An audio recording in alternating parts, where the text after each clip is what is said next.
វីដេអូនេះខ្ញុំយកបងប្អូនទីជនអរគ្នាទាំងទីជនគ្រប់គ្រងខាងប៊ីហុងសូឡាបាទការបង្រៀនបញ្យល់ពីការភ្ជាប់ជាខ្នែងបាទសូឡាទាំងសម្រាប់ជាងក្មេងរបស់អ្នកអាចតភ្ជាប់សោះតែខ្ញុំបញ្យល់ប្រាប់ណែនាំបាទអញ្ចឹងឧទាហរណ៍សូឡាបងប្អូនតម្លើងនៅលើស្លឹកផ្ទាំងនៅលើសម្បកផ្ទះដាក់នឹងអត់ដឹងបងប្អូនអត់ដឹងថាណាគឺថាបងប្អូនអត់ដឹងថាខាងណាលើមុខលើក្រោមទេបាទបងប្អូនឃើញមើលទៅផ្នែកខាងក្រោមនៃស្លឹកផ្ទាំងហ្នឹងបាទឃើញមានដូចបែបនេះបាទសញ្ញាដកដូចបែបហ្នឹងបាទគឺខ្សែខ្លីៗហ្នឹងបាទជាប់នឹងស្លឹកផ្ទាំងនេះផ្នែកដកនេះបូកដូចបែបនេះបូកបាទដូចបែបហ្នឹងគឺបូកនេះគឺដកអញ្ចឹងដើម្បីភ្ជាប់ជាខ្នែងបាទភ្ជាប់ជាខ្នែងយើងប្រវាយស្លឹកផ្ទាំងមកបាទដូចដែលខ្ញុំដាក់ឲ្យទៅនេះអញ្ចឹងមិនចាំបាច់កាត់ខ្សែតញញៃច្រើនទេអញ្ចឹងខ្សែដូចដែលខ្ញុំដាក់ទៅនេះបាទសម្រាប់វាច់ខ្នែងនេះដូចខ្លីវាច់ខ្នែងពីរនេះនេះដូចនេះដូចឈ្មោលចូលដូចញីនេះអញ្ចឹងយើងបវល់តែស្លឹកផ្ទាំងមកបាទយើងបវល់តែស្លឹកផ្ទាំងមកយើងមិនចាំបាច់កាត់ខ្សែតអីវែងមកបន្តមកអញ្ចឹងបាទអញ្ចឹងយើងបវល់តែស្លឹកផ្ទាំងមកឲ្យមើលដូចគ្នាបាទដូចនេះយើងមើលដូចនេះឲ្យដូចគ្នាផ្នែកខាងដកអញ្ចឹងយើងបវល់មកស្លឹកផ្ទាំងបាទបវល់បងប្អូនគ្រាន់តែបវល់អញ្ចឹងមកបាទឃើញផ្នែកដកដូចគ្នាឃើញដូចផ្នែកដកដូចគ្នាអញ្ចឹងចូលមកបាទដូចហ្នឹងបាទដូចឈ្មោះសោកចូលដូចញីចូលតាមហ្នឹងមកចូលតាមស្លឹកផ្ទាំងខ្សែខ្លីៗចូលតាមហ្នឹងមកវាបានដកគូបចូលគ្នាអញ្ចឹងនៅផ្នែកបូកខាងគេបងអស់គឺនៅផ្នែកបូកអញ្ចឹងស្លឹកផ្ទាំងសេរីក្រោយឥឡូវពីជើគេដាក់ខ្សែមកខ្លីៗអញ្ចឹងចង្អាយខ្សែមកផ្នែកដូចដកបូកនេះមកផ្នែកបូកនេះចង្អាយហ្នឹងវាថាវាឆ្ងាយវាវែងអញ្ចឹងវាអត់ដល់គ្នា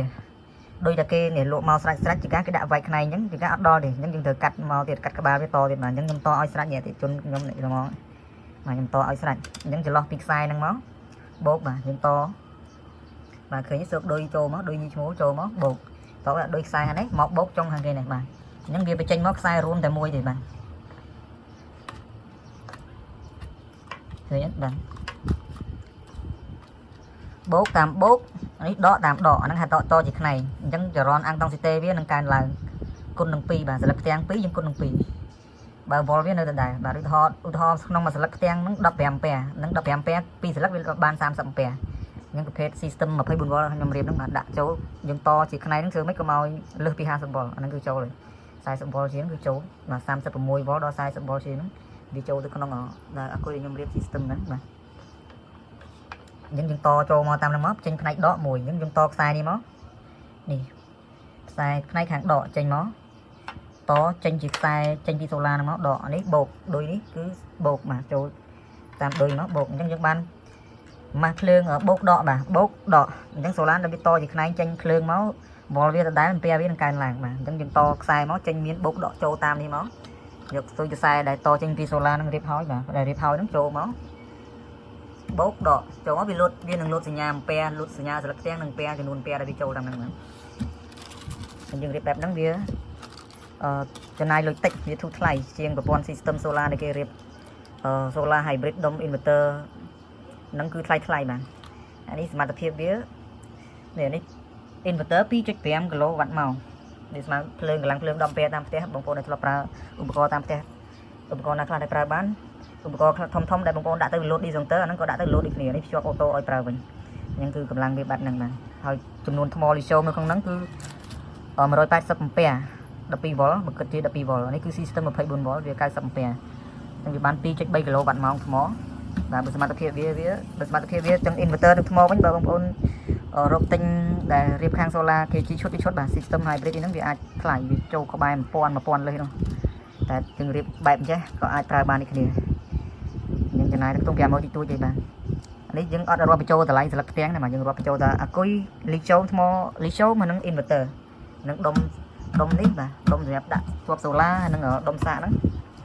ដុំសាកពីភ្លើង kilowatt នេះដូចចូលតាមនេះអញ្ចឹងចង់បន្ថែមថ្មថ្លៃក្រូចទៀតបានចាប់តាមពោដកបោកនេះជាប្រភេទអាគុយ24វ៉ុលចូលគ្នាបាទបូកដកនេះឬក៏សោកតាមដូចនេះក៏បានដែរ24វ៉ុលអាគុយដែល24វ៉ុលយើងអាចបន្ថែមប្រើភ្លើងបង្កើនឡើងយូរម៉ោងអញ្ចឹងបាទនិង solar អាចដាក់បាន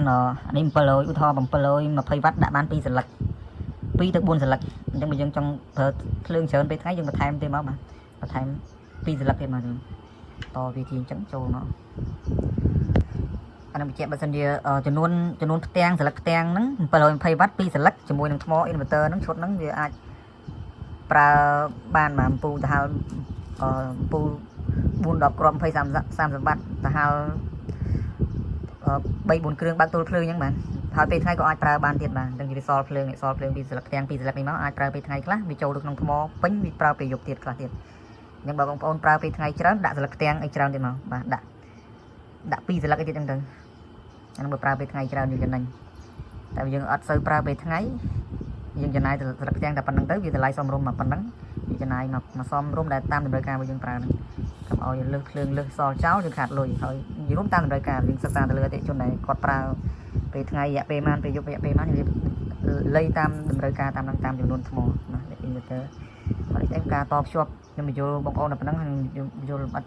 ការរៀបហ្នឹងយើងចំណាយលុយតិចជាង system solar hybrid អានោះថ្លៃណាស់បាទ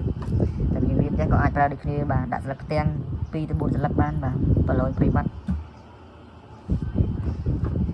នេះរៀបអតិថិជនបាទនៅខាងស្រុកស្រែអំបិលក៏កង់ខ្ញុំរៀបជាច្រើនទៀតបាទតែខ្ញុំជិះចេញវីដេអូ YouTube មួយថ្ងៃនេះទេបាទមានរៀបច្រើនណាស់មកចេញប្រភេទឈុតហ្នឹងងាយស្រួលប្រើបងប្អូនប្រើពេលដាច់ភ្លើងឬក៏ប្រើភ្លើងល្មមបានបាទពេលខ្ញុំកម្លាំងភ្លើងវា10 អាំពែបាទកម្លាំង10 អាំពែពេញដូចតែភ្លើងគីឡូរ៉ុតជាប់តាមផ្ទះ10 អាំពែដែលបងប្អូនធ្លាប់ប្រើឧបករណ៍អ្វីបានគឺប្រើបាននេះទេបាទបងប្អូនដាក់ឧបករណ៍ធំស្របពេលគ្នាវាលោត disjunction អាហ្នឹងដាក់ទៅក៏លោត disjunction វាលោតដូចគ្នាវាកាត់ផ្ដាច់បន្ទាប់ហើយវាភ្ជាប់អូតូឲ្យប្រើវិញបានណាគាត់តែបញ្ជាក់អញ្ចឹងដោយសារខ្ញុំដាក់ voltage protector